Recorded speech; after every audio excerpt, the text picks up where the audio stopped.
Hello hi friends. ഇന്ന് ഞങ്ങൾ തേങ്ങയല്ല കരിക്കാണെന്നാണ് പറയുന്നത്. മൊത്തവും കറക്റ്റായിട്ട് എനിക്കറിയത്തില്ല, അവൾക്കും അറിയത്തില്ല. പിന്നെ അച്ഛൻ പറഞ്ഞൊരു ഐഡിയ വെച്ച് പോവുകയാണ്. തെക്ക് വശത്ത് കിടക്കുന്ന മൊത്തം കരിക്കാണ്, നിങ്ങളത് എടുത്തോളാൻ പറഞ്ഞു. അപ്പോൾ ആദ്യമേ 2-3 ഇട്ടിട്ട് അമ്മ പോയി. പിന്നെ വീഡിയോ എടുക്കാൻ വേണ്ടിയായിട്ട് ഞാൻ അവളോട് പറഞ്ഞു. അപ്പോൾ അവൾ ആദ്യമേ വീഡിയോ എടുക്കുന്നതുകൊണ്ട് ചാടിക്കയറി വന്നതാണ്. പിന്നെ പിടിച്ചൊക്കെ നോക്കുന്ന വെറുതെയാണ്. തേങ്ങ ഏതാണ് കരിക്കുന്നതെന്ന് പോലും അറിയാത്തവൾ. അവൾക്ക് വെട്ടൽ കണ്ടല്ലേ.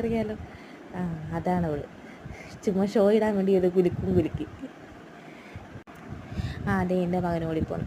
കരിക്ക് കണ്ടതിൻ്റെ ആ ഓട്ടമാണ് ആ കാണുന്നത്. അങ്ങനെ ഞാൻ അച്ഛനെ കൊണ്ട് കരിക്കും അങ്ങനെ മുറിപ്പിച്ച്. ഞാൻ വന്നിയൊന്നും അച്ഛൻ കരിക്ക് മുറിച്ചെന്ന് പറഞ്ഞിട്ട് ഞാൻ അച്ഛനോട് പറഞ്ഞു, എന്ത് പണി അച്ഛൻ കാണിച്ചതെന്നൊക്കെ ഞാൻ ചോദിക്കുകയും ചെയ്ത്. പിന്നെ മുറിക്കാനും പാടായിരുന്നു, ആ കത്തി ഭയങ്കര ഡാർക്കായിരുന്നു.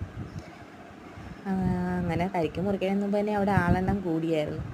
എൻ്റെ അനിയത്തിയുടെ കൊച്ചും എൻ്റെ മകനും എല്ലാം ക്യൂ ആയിരുന്നു. അനിയത്തിയുടെ കൊച്ചാണെങ്കിൽ അവൻ്റെ ചൂട്ടിൽ നിന്ന് മാറുന്നില്ല. അവന് കരിക്ക് വേണമെന്നും പറഞ്ഞിട്ട് കിടന്ന് ചിനിങ്ങിക്കുന്ന നിൽപ്പാണത്. അവനത് വീണത്, അവന് കിട്ടാഞ്ഞിട്ട് സമാധാനമില്ലായിരുന്നു. അങ്ങനെ കൊച്ചിന് കൊടുക്കുന്നു പറഞ്ഞ അച്ഛൻ ഉടനെ ചെത്തി തന്ന ഉടനെ എൻ്റെ അനിയത്തി എടുത്ത ഉടനെ അവൾ കുടിച്ച്. കണ്ടില്ലേ ആ കുഞ്ഞിപ്പോൾ അത് മേളിലോട്ട് നോക്കിക്കുക. ലാസ്റ്റ് ഒരു ഗ്ലാസ് എടുത്ത് അവൻ ഒഴിച്ചു കൊടുത്ത്. അത് കണ്ടിട്ട് എൻ്റെ മകനാണ് ആ എത്തി വലിഞ്ഞു വീണത്. അവനും വേണമെന്ന് പറഞ്ഞ് നിൽക്കുക. പിന്നെ അവനും ഒരു ഗ്ലാസ് അങ്ങോട്ട് കൊടുത്തു. പിന്നെ 2-3 കരിക്ക് കൂടുതലിട്ടായിരുന്നു കേട്ടോ. അപ്പുറത്ത് വലിയച്ഛൻ്റെ വീട്ടിലേക്കും കൊടുത്തായിരുന്നു. ഞങ്ങളുടെ ഇവിടെ ആദ്യമായിട്ടുണ്ടാകുന്നതാണ്.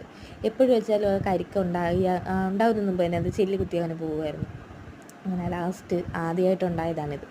അപ്പോൾ എല്ലാവർക്കും 1-2 വീതം വെച്ച് തന്നെ എല്ലാവർക്കും കൊടുക്കാൻ നോക്കി, അപ്പുറത്തും ഇപ്പുറത്തൊക്കെ ആയിട്ട്. അങ്ങനെ ഞങ്ങൾ കരിക്കും ചെത്തി. പക്ഷേ മധുരമൊന്നും കേട്ടോ. ഈ കാണുന്ന ഭംഗി മാത്രമേ ഉള്ളായിരുന്നു, മധുരവുമില്ല. വെയിലിൻ്റെ ആണെന്ന് വലിച്ചൻ പറഞ്ഞത്. ചൂടായതുകൊണ്ടാണ് അങ്ങനെ ഗ്യാസുമായിട്ടൊന്നും ഇല്ലാഞ്ഞത്. ലേശം നേരിയ മധുരമേ ഉള്ളായിരുന്നു, വലിയ മധുരമായിട്ടൊന്നും ഇല്ലായിരുന്നു. ഞാൻ കുഴപ്പമില്ല, അത്യാവശ്യം നമ്മുടെ വീട്ടിലുണ്ടായില്ലേ, അതിൻ്റെ ഒരു സന്തോഷം ഉണ്ടായിരുന്നു. അങ്ങനെ പിള്ളേർക്കും എല്ലാം കൊടുത്ത്. എന്നിട്ട് പിള്ളേർക്ക് എൻ്റെ മകൻ ഇച്ചിരി കൂടെ മേടിച്ച് കുടിച്ചു കേട്ടോ. അവൻ ഇച്ചിരി വെള്ളം വേണമായിരുന്നെന്ന് തോന്നുന്നു. ചെറിയ മധുരം ഉണ്ടെങ്കിൽ തന്നെ അവന് ഇഷ്ടമാണ്. അവനങ്ങനെ ഇച്ചിരി വെള്ളം കൂടി മേടിച്ച് കുടിച്ചിട്ട് അവൻ പറഞ്ഞ് മതി എന്നും പറഞ്ഞ് ക്ലാസ്സൊക്കെ കുടഞ്ഞിട്ട് അവൻ അവൻ്റെ വഴിക്ക് പോകും. ഇപ്പോൾ കണ്ടാ.